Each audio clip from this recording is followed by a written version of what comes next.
Bom, doutor Luiz Augusto, o senhor é natural de onde? Eu sou de São Fidélis, Rio de Janeiro. Viveu lá há muito tempo?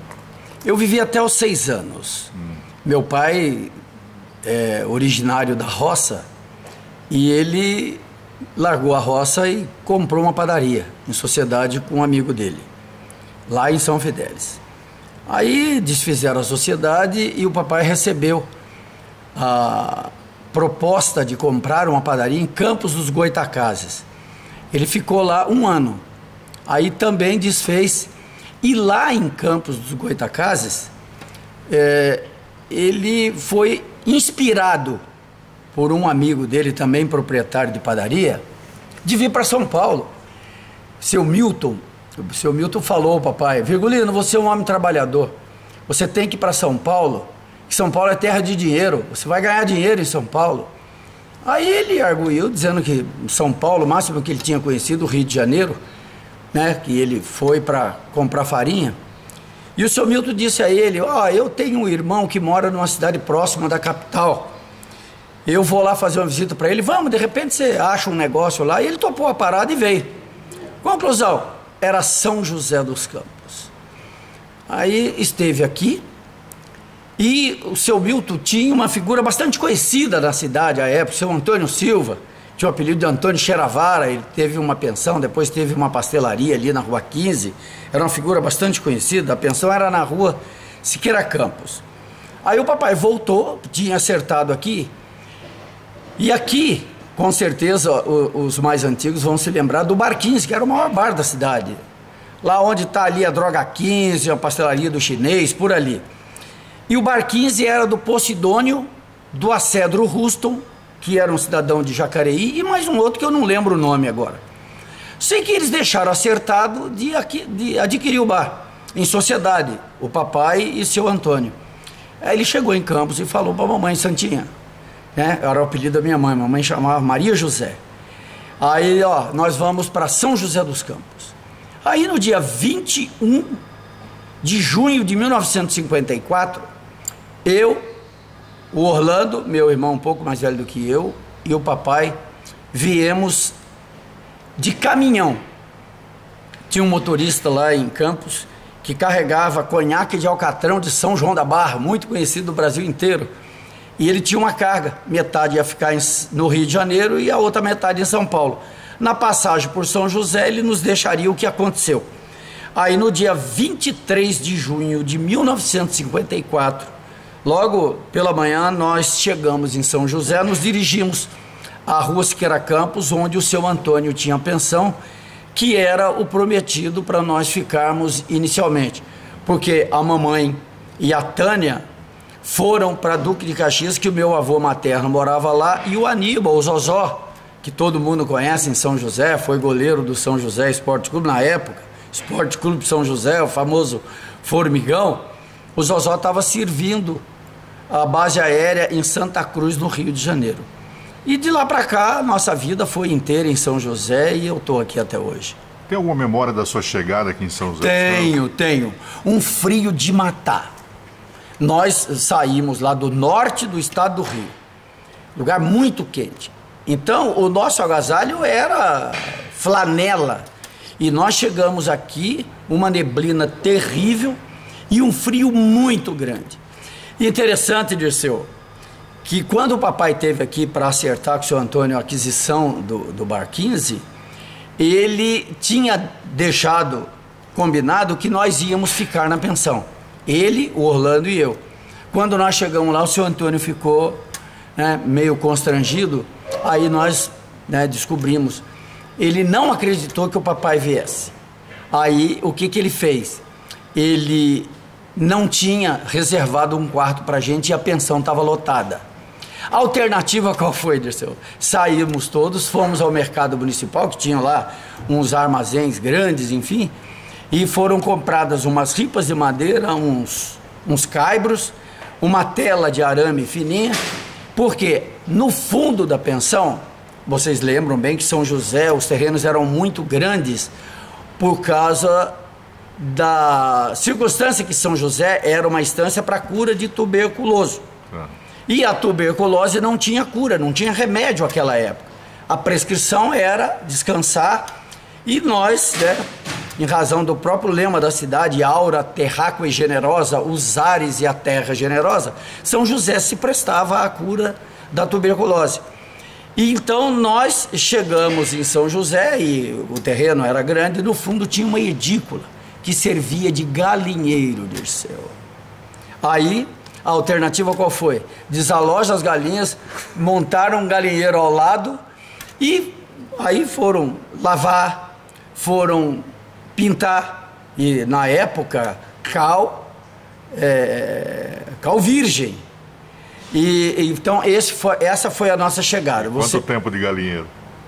Não, mas demorou uma semana, Dirceu, porque aí eles em realidade adquiriram o Bar 15 e tinha uma edícula no Bar 15, aí o papai mandou dar uma reformada e aí nós mudamos para lá. E como é que foi a infância aqui em São José? Ah, maravilhosa, Dirceu, porque na sequência o papai conseguiu matrícula para gente no João Cursino, que era ali no prédio onde hoje é o COI, da antiga Câmara, na Praça Afonso Pena. Então, eu morava no Bar 15 e nós estudávamos o João Cursino. Então, o nosso local de brincadeira, Dirceu, era a Avenida São José, que ela ia até onde está o posto ali de gasolina, a casa do médico. Ali já não tinha mais. Fazia uma voltinha e entrava pela rua, praça, né, Afonso Pena e rua Humaitá. Só nos anos 70 é que a avenida foi aberta pelo prefeito Sérgio Sobral de Oliveira. E qual era o sonho do menino? Ah, Dirceu, quando garoto, depois de um certo tempo de estudo, eu pensava em ser médico. Mas eu vi que a tendência, quando eu cresci um pouco mais, que eu não tinha nada a ver com medicina, com ciências exatas. Por quê? Quando eu estava lá com os meus 11, 12 anos, Dirceu, eu estudava no João Cursino e nós tínhamos o festejado professor Marçom, o Alberto Marçom, ele era o professor de Educação Física, e as aulas de Educação Física aconteciam às 6 horas da manhã. Eu fui para falar com ele que eu não tinha condições de frequentar a aula de Educação Física, eu tinha que ajudar meu pai. Eu entregava pão, todos nós trabalhávamos na padaria. E aí a alternativa que ele encontrou me apresentou ao professor Deise Camargo Machado, que era o técnico de natação da associação. Eu me tornei sócio-atleta da Associação Esportiva São José e representava o colégio nas competições escolares.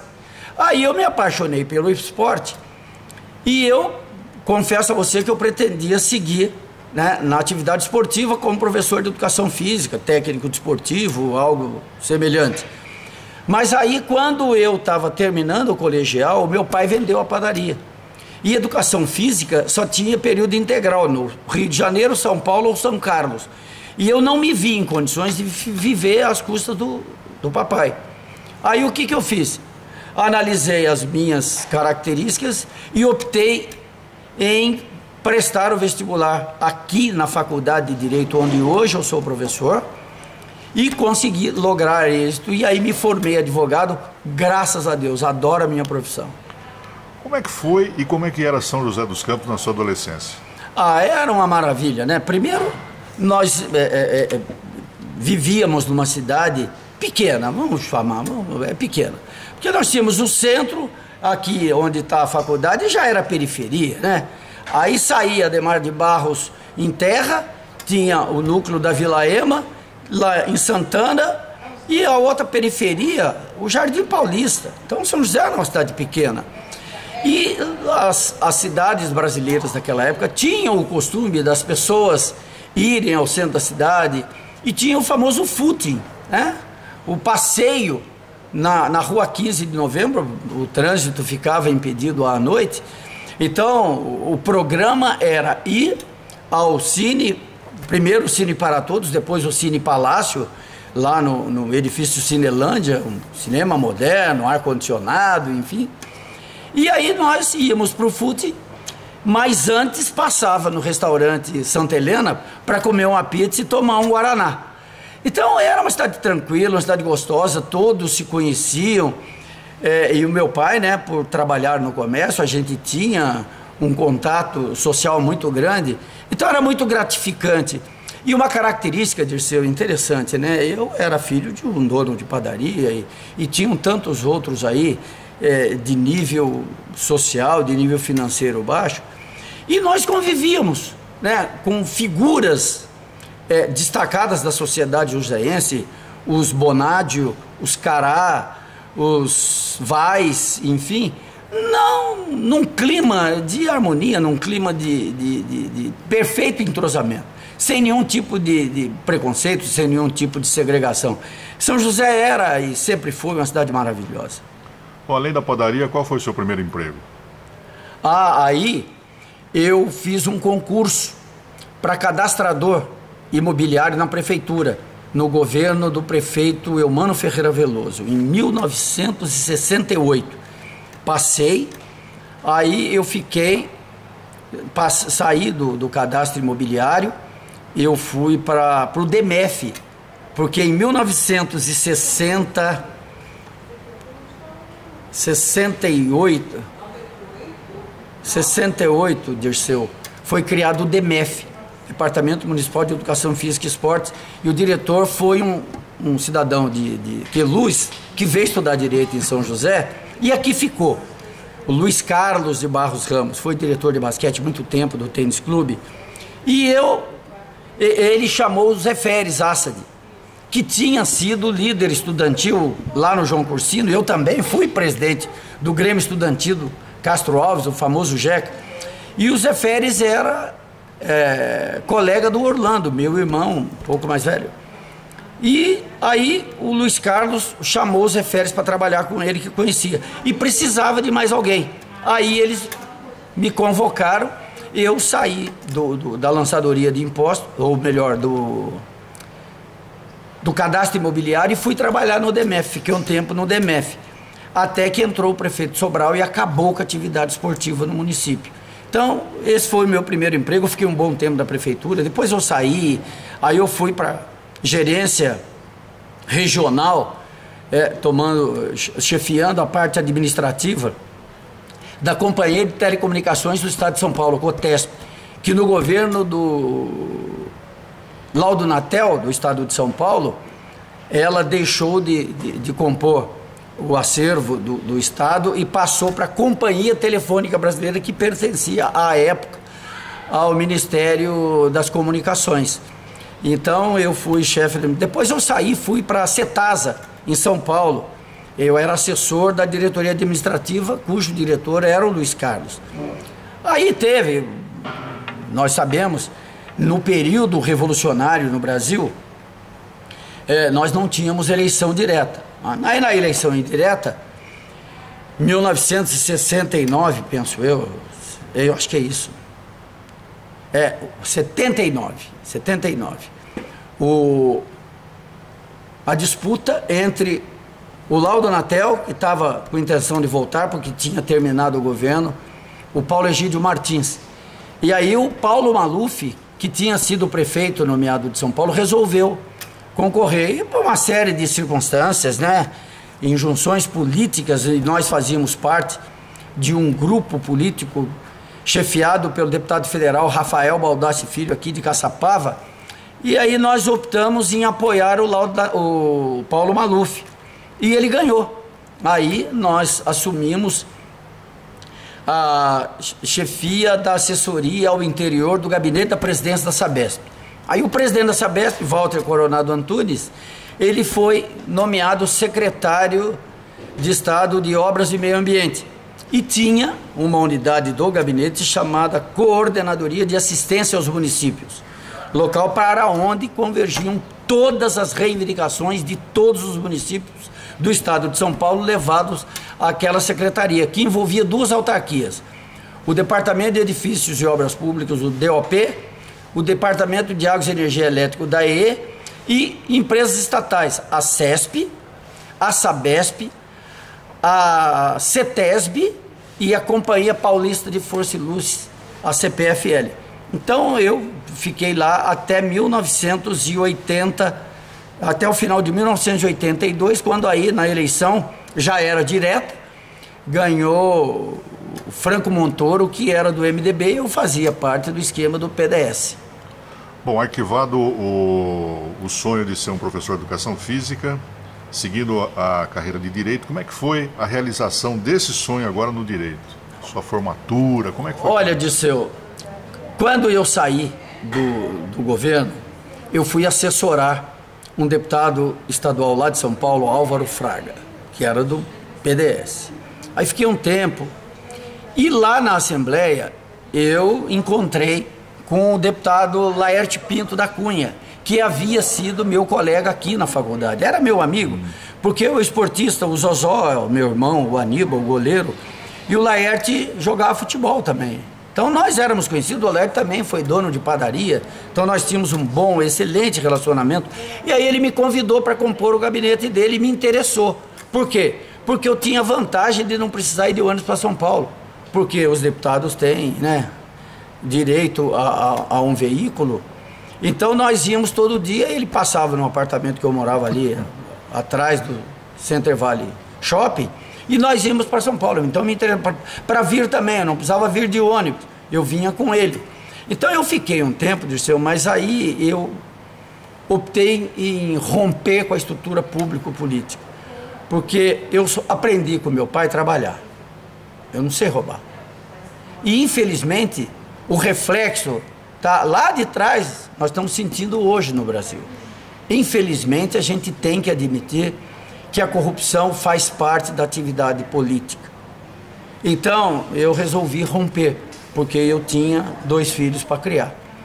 E aí a mão de Deus foi pródiga, eu nos meandros da vida me encontrei saindo, eu fui compor a assessoria da presidência do Sindicato do Comércio Varejista, com Flávio Renato Moura.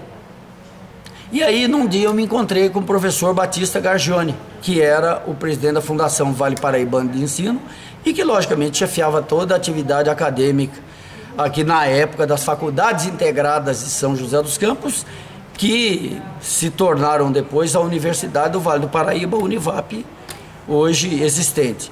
E aí, ele, lembrando que à época que era secretário da Educação do prefeito Joaquim Bevilacqua, eu estava no governo, ele me perguntou o que eu estava fazendo e eu dizia a ele que eu estava assessorando a presidência do Sindicato do Comércio Varejista. Ele falou, pô, eu estou precisando de um cara assim. Eu falei, então vamos conversar. Aí no início de 1988, eu vim aqui, conversei com ele e entrei. E aí, nos primeiros dias, eu já vi que não ia ter muita função, porque o Batista tinha uma característica muito forte, sabe, de atuação, ele era muito ativo, sabe. Então, aí um dia, porque eu tinha sido contratado, né, em nível de organograma, no núcleo de prática jurídica, à época a gente chamava centro de estágio, porque os alunos de 4º e 5º anos tinham que passar por estágio. Aí eu fui nomeado no centro de estágio, eu fui lá, peguei uma mesa e ocupei no centro de estágio. E lógico, os alunos viram. Aí, eu fui reconquistando a condição advocatícia que eu tinha paralisado um pouco dentro do período em que eu compus diversos órgãos da administração pública. E aí, Dirceu, graças a Deus, eu consegui compatibilizar a minha atividade acadêmica com a profissional e toquei a minha vida até agora. E no dia da formatura, aquele jovem imaginou que ele podia ser professor dessa universidade que estava se formando? Não, com certeza não. Não fazia parte da minha expectativa. Eu tinha outros projetos. Tá. E o que a Fundação Vale Paraibano de Ensino representa na sua vida? Olha, senhor, a redenção da minha vida. Porque quando a gente, já com mais de 30 anos, e você rompe uma estrutura que você dedicou aí cerca de 15, 20 anos da vida, é complicado nesse país, né? Você reconquistar uma atividade autônoma, no caso a advocacia, e com compromissos financeiros. Então a Fundação Vale Paraibana de Ensino para mim foi a redenção da minha vida, porque por força de dissídio coletivo trabalhista, meus 2 filhos, né, da época, eles puderam aqui estudar, tinham integralidade da bolsa de estudos. Aí eu separei da ex-esposa e casei novamente, aí com ela eu tive a minha última filha, e aí consegui formar, né, os 3 filhos, Dirceu, graças a Deus. E a família é a base de tudo mesmo? Ah, não tenha dúvida disso, não tenha dúvida disso. Os desacertos que nós temos observado no Brasil, Dirceu, é dado a fragilidade da família. Eu tenho sentido que a ruptura do tecido social se assenta na desarticulação familiar. A família está se desestruturando de forma muito rápida. É preciso uma retomada de consciência. Eu sou professor aqui de prática profissional, então nós recebemos aqui inúmeros pais, inúmeras mães, relatando que tem filhos aí com 12, 13 anos e eles não conseguem dominar o próprio filho. Você vê se é possível um negócio desse, não se tem mais, sabe, a hierarquia familiar tradicional, o respeito ao pai, à mãe, já está acabando, e eu não sei o que significa isso sociologicamente, como é que a coisa poderia modificar, sabe? Não sei se de repente a recuperação da plenitude democrática, se muitos excessos foram cometidos, é preciso que se volte, sabe, a repensar a família como uma instituição sagrada e necessária para a constituição social. Nós falamos da fundação, nós falamos da família, e São José dos Campos representa o que na sua vida, doutor? Representa tudo, né? Eu saí lá do norte do estado do Rio, meu pai é um homem da roça, que, lógico, a cidade muito pequena, então tinha uma padaria também muito pequena. Nós viemos para cá, eu trabalho desde os 8 anos de idade. Quando, em 1955, o papai comprou a padaria lá na Vila Maria, e nós havíamos mudado para lá, eu lembro que ele me chamou e me indicou que tinha uma entreguinha próxima lá em 3, 4 casas, e aí essas 3, 4 passaram para 8, 10, 20, 30, e eu da cestinha no braço, passei para bicicleta, o Zozó terminou o período dele de serviço militar, e aí eu fazia a entrega com ele motorista e eu entregador de pão, e eu nunca mais parei de trabalhar. Então São José me deu essa oportunidade. Hoje, né, nós éramos 4 filhos, hoje somos 3, que a nossa irmã, a Tânia, a única, faleceu nova, foi atleta da cidade, trabalhou na prefeitura de São José dos Campos, no governo do estado. Então nós tivemos sempre um reconhecimento muito grande em São José. Quer dizer, o meu pai nomina uma rua da cidade, então o reconhecimento que foi um homem que prestou um grande serviço, e todos nós, temos registrado em nossas vidas, sabe, um entrosamento perfeito com a comunidade joséense. São José dos Campos foi tudo na nossa vida. Doutor, conhecendo um pouquinho mais, doutor Luiz Augusto de Carvalho, o senhor é religioso? Muito. Eu sou católico, apostólico, romano, praticante. Seu time do coração qual é? Eu sou o Vasco da Gama do Rio de Janeiro. Glorioso, herança paterna. Virgulino era vascaíno doente. No direito é incontestável. Agora, e na cozinha, como é que é o doutor Luiz? Eu dou meus pulos. No ovo? Gosto bastante. Preparo uma moqueca capixaba como poucos. Gosto, final de semana sempre meus filhos estão lá conosco. E eu gosto é estimulante e é gostoso enquanto você está ali preparando a comida. Isso aqui é coisa mais sagrada do que você preparar o alimento que a sua família vai consumir. Bom, nós sabemos que o senhor é um campeão de natação, né? Agora, o seu hobby é esse mesmo? Continuo, Dirceu. Joguei bola, né? Eu pratiquei, porque depois da natação eu fiz voleibol, fiz parte da seleção de São José. Fomos, em 1968, medalha de bronze nos Jogos Abertos do Interior, em Jaboticabal. Em 1969, em Araraquara, nós fomos vice-campeões. E foi a primeira vez que São José dos Campos foi campeã geral dos Jogos Abertos do Interior. Isso foi se repetir 40 e poucos anos depois, e eu estava lá. O senhor é um homem de muitas viagens ou não? Dirceu, todo ano eu viajo. Tá? No mês de janeiro, minhas férias, eu adoro praia, Dirceu. E eu gosto muito do Nordeste. De repente aí alguma afinidade com o apelido de baiano. Embora seja fluminense. Mas eu gosto muito do Nordeste, né?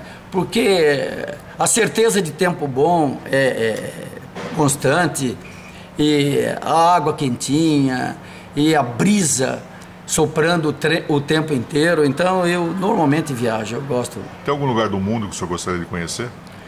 Odisseu, eu já tive na Europa, eu tive nos Estados Unidos. Eu gostaria de conhecer Israel, sabe, a Terra Santa. Música, cinema ou teatro? Os três, né, Dirceu? Eu acho que componentes culturais não podem estar fora da nossa vida, sabe? Eu gosto de música de qualidade, ouço música clássica às vezes. Agora, eu confesso a você que eu ando meio triste com o nível da música, não só no Brasil, hein, Dirceu? Em nível mundial. Porque, quando nós contabilizamos, né? Nelson Gonçalves, Orlando Silva, Ângela Maria, Emilinha Borba, Calbi Peixoto e Silvio Caldas. Hoje a gente contabiliza o quê? Tiaguinho, Anitta, MC não sei o que lá, Pablo Vittar, né? É de dar tristeza, sinto muito. Tá? Não que eu seja reacionário, mas eu acho que música tem que ter qualidade, tem que ter ritmo, tem que ter melodia e tem que ter letra. O senhor tem algum ídolo? Meu ídolo era meu pai, Dirceu. Meu ídolo sempre foi meu pai. Meu pai foi uma figura marcante na minha vida. E pessoas marcantes na sua vida, além do seu pai? Professor Deise Camargo Machado. O meu primeiro professor de natação, meu técnico de natação, que auxiliou o meu pai no processo da minha formação. Foi um homem fantástico, um homem realmente diferenciado.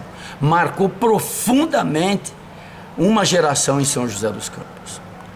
Bom, se o senhor tivesse que deixar São José dos Campos, optar por uma outra cidade, qual que o senhor optaria? Nenhuma outra, Dirceu. Meu pai e minha mãe aqui estão enterrados. Meus avós maternos aqui estão, alguns dos meus tios, porque depois nós fomos polo de atração, né, para que alguns tios viessem para cá e todos eles se estabilizaram aqui, e eu não deixaria São José por nada. As 3 últimas perguntas. Orgulho de ser um advogado?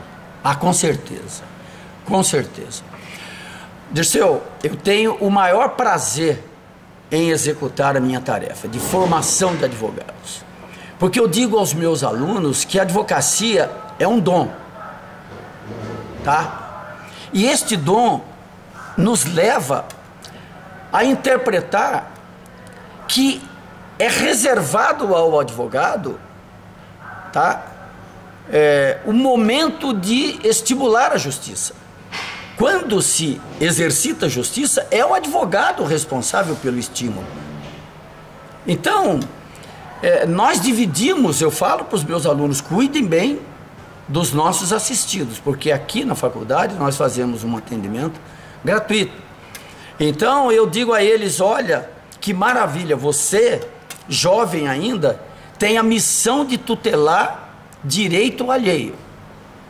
E este alheio, aqui no Brasil, carente financeiramente, e você vem e mostra a ele que, contrariamente à imagem que se tem de que o pobre não tem direito, nós mostramos que ele tem sim. Destaco que eles têm o nosso nível, porque se tivesse um nível financeiro elevado, estaria, logicamente, procurando sumidades na advocacia. Mas dentro do nosso nível, nós esgotamos todo o nosso potencial em benefício da tese que vá ao encontro das aspirações dos nossos assistidos.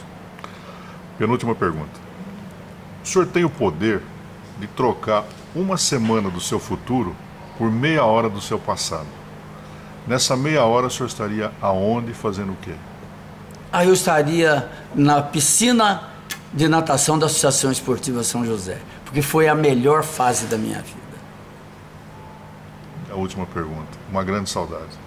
Ah, meus pais. Isso, indubitavelmente. Meus pais foram seres humanos, assim, diferenciados. Minha mãe era de uma doçura, de uma candura, tanto que o nome Maria José, mas todo mundo a conhecia e em tudo e por tudo era a Dona Santinha. Então, meus pais, e a minha irmã também, né, a Tânia, nós tínhamos uma ligação muito grande, uma afinidade enorme. E os três que restaram, Dirceu, constantemente nós estamos juntos, sabe? Esse foi o legado dos meus pais, sabe? Quando nós conversamos aqui sobre a importância da família, né, no tecido social, Dirceu, nós preservamos isso. Eu sou oriundo e me mantenho dentro de uma família saudável.